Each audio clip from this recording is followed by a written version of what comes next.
we're already experiencing these issues. We're already experiencing flooding. We're already experiencing displacement. We're dealing with all the fluctuation of weather patterns. We're dealing with the most vulnerable communities located adjacent to the shores having the brunt of the challenges. We're talking about everything from adaptation to mitigation to migration. What does it look like when you ask communities who have been historically underserved and mistreated, asking them to think about migrating? Can we avoid it? What does it look like? What does the development in the future look like? Resiliency planning, where their voices take the lead.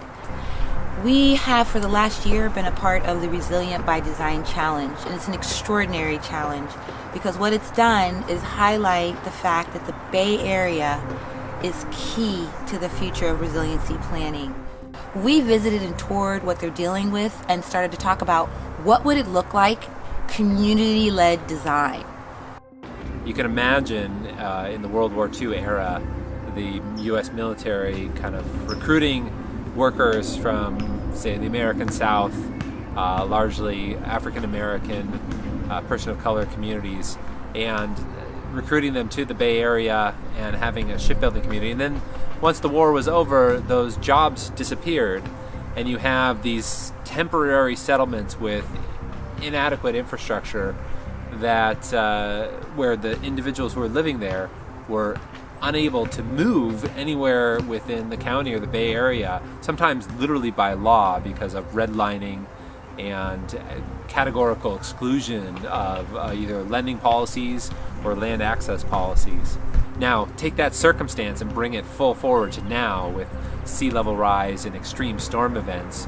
You have these communities who have been chronically marginalized over time at the front lines of these chronic stressors as well as acute events. We were looking at the way our cities were being developed, and we noticed that the ideas, the dreams, the visions of the community were not truly being represented. The community was often included in a community engagement process where their feedback was heard, but at best that feedback was maybe integrated into an already established design trajectory, but at worst that feedback was often completely disregarded, and it seemed like the developers and designers were sort of going through the motions of community engagement. This leads to all sorts of apathy, disinterest, NIMBY attitudes, and even outright obstructionism of design projects. This has been a problem for developers, and we tend to end up with designs for our city that just really don't meet a lot of needs. What we're fighting even right now with our own Board of Supervisors, with our own Marin County Housing Authority, what they want to do is come in and tear down public housing. What they say is, oh, we'll leave a couple of them, and we have to have affordable housing. Affordability in Marin County, you could be low income, and the low income is like up to $110,000. Who makes that kind of money? So what you're really talking about doing is eliminating your poor people and your low income people in Marin City, which happen to be, unfortunately, mostly people of color. We know for a fact that there are developers waiting in the wings. Marin City is gold to them. 10 minutes from the Golden Gate Bridge. Come on now. You have folks that's driving in here all the way from Hillsburg. Bumper to bumper traffic. Don't you know they want to live here? You know, but we do too. The relationship that we have with the Permaculture Institute group, it's a real relationship. It's a relationship that says, you know, we care about your community, and we don't normally get that from groups. We don't get the sincerity that people really matter. And that's the difference that we have here. It's really unlikely that any community ever got together, looked at a piece of vacant urban land and said, hey, you know what we need here? We need more market rate development. That's exactly what's going to make this a nicer place to live. And yet, that's typically what tends to happen. In fact, it's exceedingly rare that communities ever get to actually participate in the design of their place. We need to begin with the foundation of planning that is by the people and for the people. That can serve as a starting place where developers, designers, and agencies can come together and collaborate with the community from the beginning. This is something we might call a people's plan. And a people's plan is truly inclusive, where the needs of everyone are met with nobody left out. So how do we create a people's plan? Well, first, it begins with the community partnership process. Through that community partnership process, we begin to assess what the needs, capacity, and the existing knowledge of that community are. From there, in partnership with the community, we develop a capacity building and eco-literacy training. That training includes both design and eco-literacy information sharing, as well as the toolkit needed to then take the people's plan after the training and continue it on in their community as long as needed. The next step is we begin to assess the place. We use maps and we iterate through a process where people are placing problems that they have seen in the community onto the maps. Looking at the problem assessment, we then develop a set of strategies that are perfectly matched to meet the problems of the place and also the needs of the community. We then go back to the maps and we begin to match the strategies to the problems. We iterate through this process over and over again with as many people as possible. We then take all of this and we enter it into a database. Once we have it in the database, we begin to see something like a heat map. Once we see a strong pattern emerge, we can move any set of strategies into a rationalization process. This will allow us to determine the efficacy and practicality of any set of strategies. We can then vet projects and move them forward to further development. For small-scale projects, that might look like the community picking up shovels, building out small-scale solutions that can be replicated over time. For larger scale projects, that might look like multi-agency collaboration where the community's role becomes advocacy for their own people's plan to make sure that what they need is actually developed. Once they learned several strategies, they took a map and they just started assessing the problems. Here are some strategies. But the level of rationalization actually had them probe a little bit deeper. I may have placed 7 bioswales in this one area, but does that make sense? Let's start to go a little bit deeper. So what does the site look like? Is the bioswale the best strategy? So again, equipping them with the same questions that we as designers use, and then deciding what information is still needed. Cost speculations. All of these things they will continue to do in the future.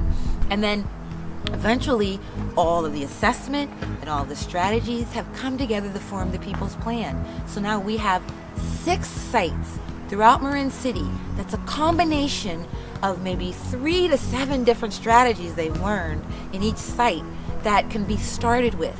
These 6 sites are not the only site that will be included in the People's Plan. We've talked about how the People's Plan is not static. It will live forever. So once you get those 6 sites built, then you can discuss and start to build and adapt and change over time and add more.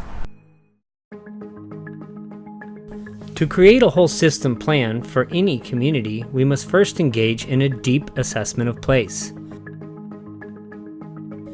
Marin City is a small unincorporated community in Marin County on the edge of Richardson Bay, an important ecologically rich arm within the San Francisco Bay Area. Like many communities along the shorelines of the bay, there are vital transportation corridors. In this case, the 101 freeway provides a commute between San Francisco and the North Bay. This freeway has flooded in recent years, causing partial and full shutdowns of the freeway. This has also shut down access in and out of Marin City along the only road that accesses the community. Marin City provides us a concise watershed container to work within, with an approximate surface area of 350 acres. Along the shoreline at the lowest laying lands, a shopping center and the 101 freeway were built on what was once a coastal marsh.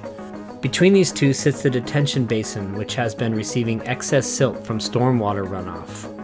Its holding capacity has been diminished and it is in need of being dredged according to the draft Marin City Flood Drainage Study published in October 2017.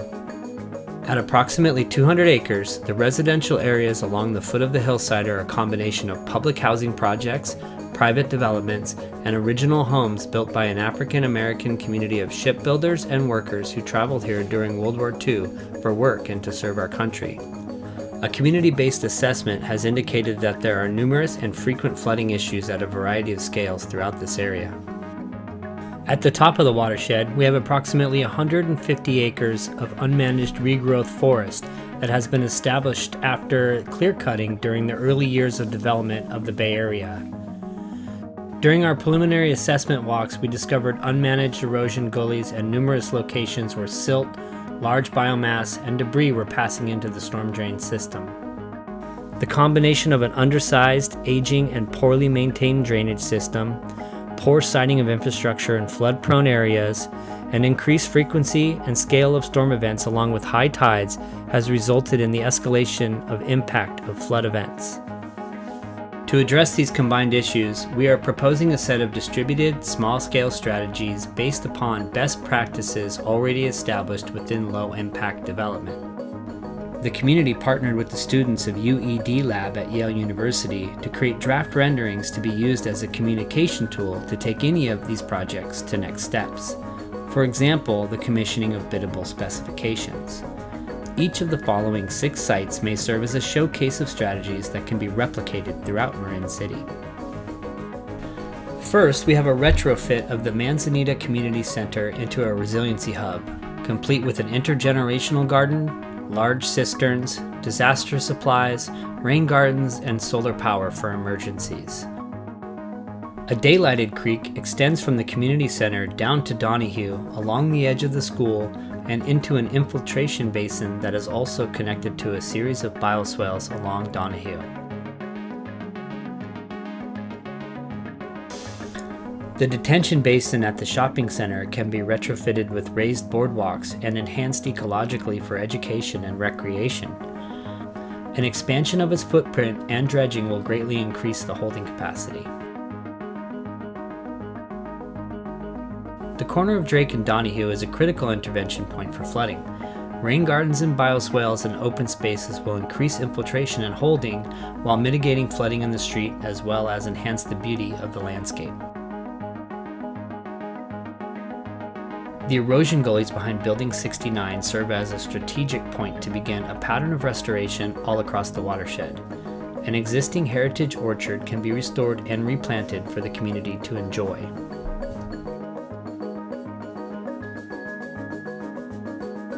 The First Missionary Baptist Church has been flooded more than once from an overflowing culvert.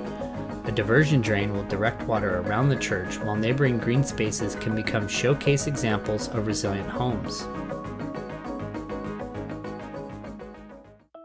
The rest of the Bay Area is ready for the on-the-ground expertise and talent to be the guiding principle. Because no longer is this idea of only experts coming in to save us and save the Bay Area.